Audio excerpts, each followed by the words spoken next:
All right, everyone. AfD has managed to take second place in German politics now. It is now the second largest party, according to polling, for whatever that's worth. Some people say that AfD is like we're the far right party, like I guess the Nazi party or something. That's what they're worried about. They're not. They're actually center right. It's just like Merkel's party. They cast it as center right. It's actually center left.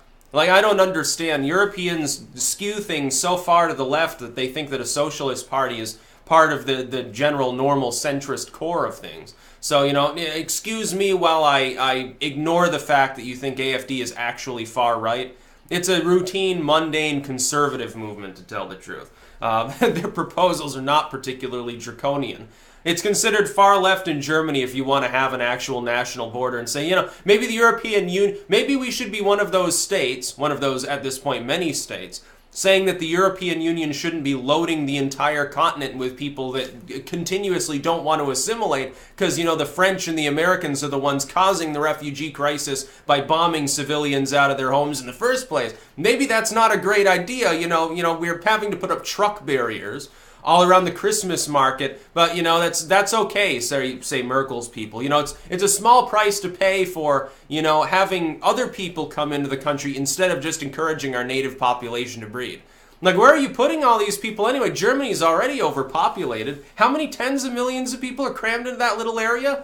It's like what? It's not even as big as Texas. It's not as big as France or anything. You get 20 million extra people? It's crazy.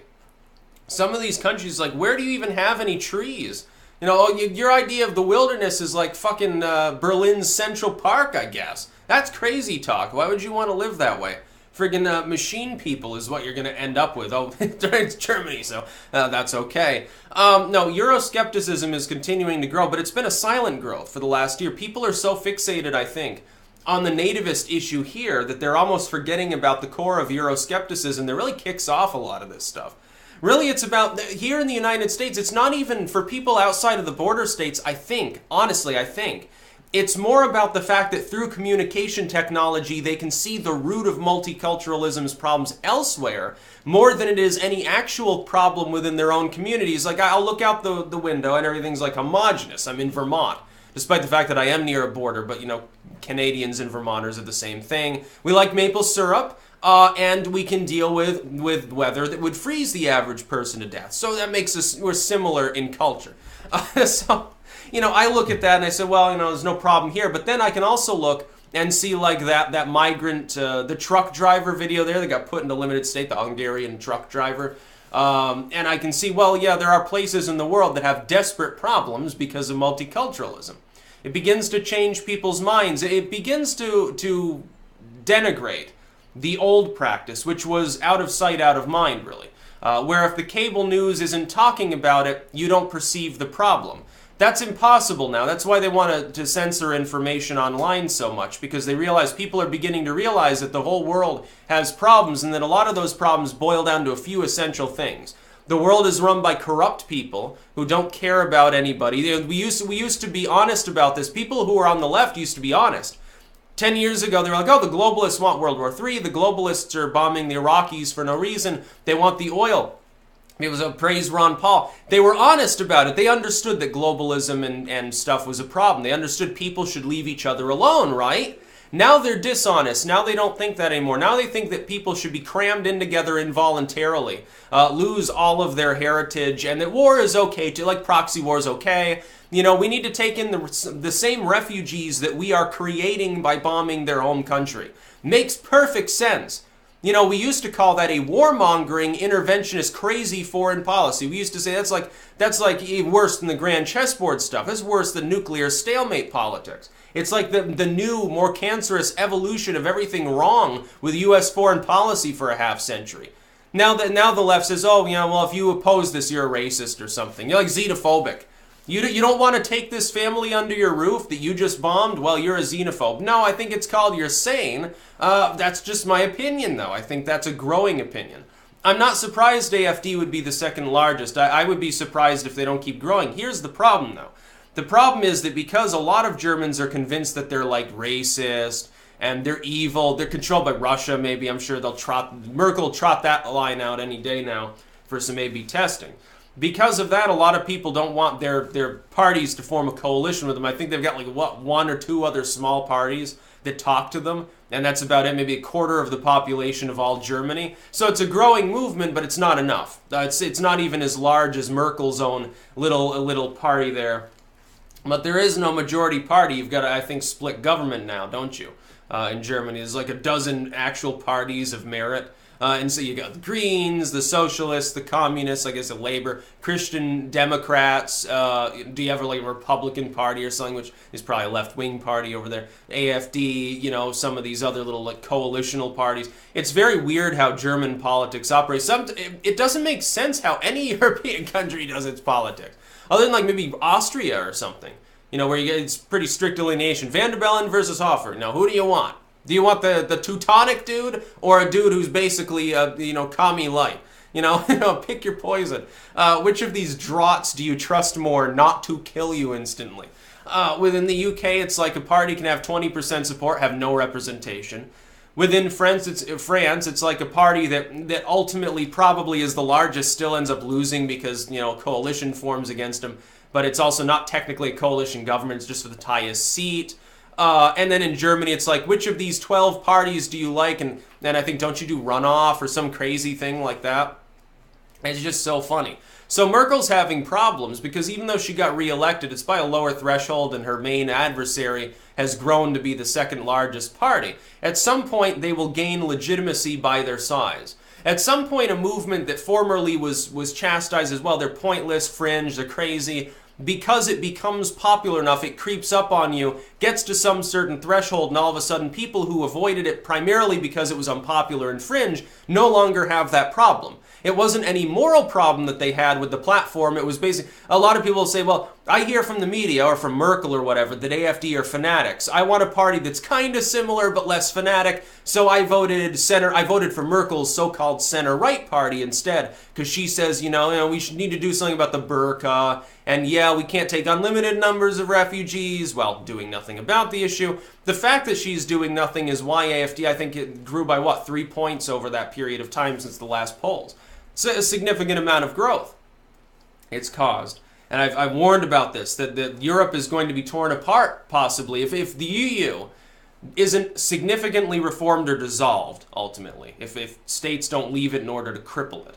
And it doesn't regress into just a block of maybe very wealthy first world nations that have different demographic and economic problems than Eastern and Southern Europe, certainly. If it doesn't reform or balkanize into these sort of more similar economic blocks, what you will have is that because of inaction and stagnation, and because of bureaucratic strangling, and because these establishment parties don't work well together either, other than in Germany it seems, what will happen is smaller upstart movements that are at the fringes will begin to rise up. People, ultimately one feeds the other. AfD grows, therefore the far left grows as a reaction because they no longer believe that the center left or center right is capable of keeping them away. They'll say, well, the Nazis are coming. We got to join the commies. And then AfD says, look, the commie party is growing. We need, you need to join us. Merkel can't save you from the communists. Do you want a communist Germany or do you want to side with people who care about Germany? Come and join us. Take up arms. We're going to be marching with torches soon. This has happened before. This happened in Weimar, Germany. It was funny, I was talking to Colette. He said, the Nazis rose to power without violence. It's actually totally wrong. What happened is that for years, the Nazi Party and the Communist Party beat each other in the streets, actually, and constantly attempted to kill one another's leaders, and constantly attempted to commit arson against one another's headquarters. The center was dumb. They didn't know what to do. The economy got worse. They were powerless. A lot of people within the military and industrial complex didn't like the centrists. They didn't have faith in them. They looked over at the Soviet Union. They began to get kind of worried, and they said, well, maybe these National Socialists are a little bit better an alternative. And so they started to be a little bit more hands-off when it came to attempting to suppress violence from Hitler's upstart movement. Meanwhile, you also had people who backed the communists and did the same thing. What you're going to get is a breakdown of order at some point. in which the far left and far right of Europe are too numerous and too violent at some point, against one another mainly, for the center to do anything about it. It will begin to seep into the militaries there. It will begin to seep into the police there. By and large, they'll back the right, probably, because they're going to favor them over the far left. Honestly, they're going to back the far right of Europe. I hope that Merkel realizes this. It's not going to be her commie friends that primarily end up in positions of power through that transitional period. Now, it's easy enough to reform the situation. You simply have to deflate social alienation. No attempt is being made to do this. Everyone's simply being cast off as a bigot if they rock the boat. So it's never going to happen.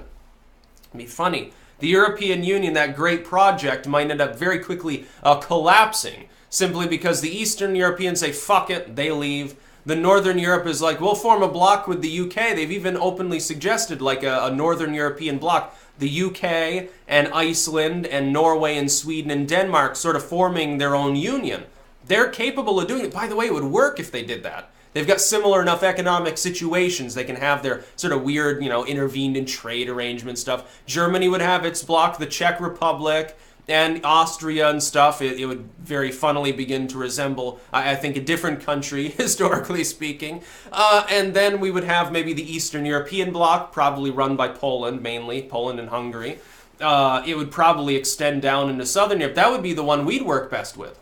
Romania and Poland and some of these countries feel way more positively. There are countries in Eastern Europe and countries in Southeast Asia, oddly, where people feel more positively about the U.S. than the U.S. feels about the U.S. You look at the Philippines, and Duterte, he's doing a pretty good job. You haven't heard much lately about how evil he is now from the world stage, have you? He's gained legitimacy. Country hasn't fallen apart. He's cleaning up drug dealers. Good for him. A little draconian, but he is doing that. You look at Poland. People, I think, at some point realize that it's more upsetting to see 250,000 people from outside of your country in the streets than 250,000 people within your country in the streets waving Polish flags. Obviously, at some point, that becomes pretty evident, so people are going to back that. But the European Union is failing. I'm not surprised AfD is growing. It's a Eurosceptic movement, predominantly, but also a populistic and nativistic movement. That's a good thing. Nativism is good for a country. There's nothing wrong with favoring your native people over people from outside. Immigration's fine, but you got to have a controlled system. You can't just say, well, we're going to have a totally opaque process. We're not even going to tell people how many migrants are in their country, and then we're going to call them names. We're going to call them a bigot if they complain about the situation. Well, that's just a cop-out. It's not bigotry. It's called, hey, the government's supposed to represent people who are paying taxes within the country. It's not doing that right now. We're having that problem too. The Democrats are losing on that issue for a reason. People are tired of paying limitless sums of money to an opaque government that doesn't even represent them. When I see the presidential rankings, I go, Trump is dead last. That's funny. He's still managing to get things accomplished. You'd think that if he were truly dead last in the eyes of the population, he wouldn't be capable of doing that. He wouldn't have any mandate. He wouldn't even be in office. He would have been forced to resign by his own party at that point.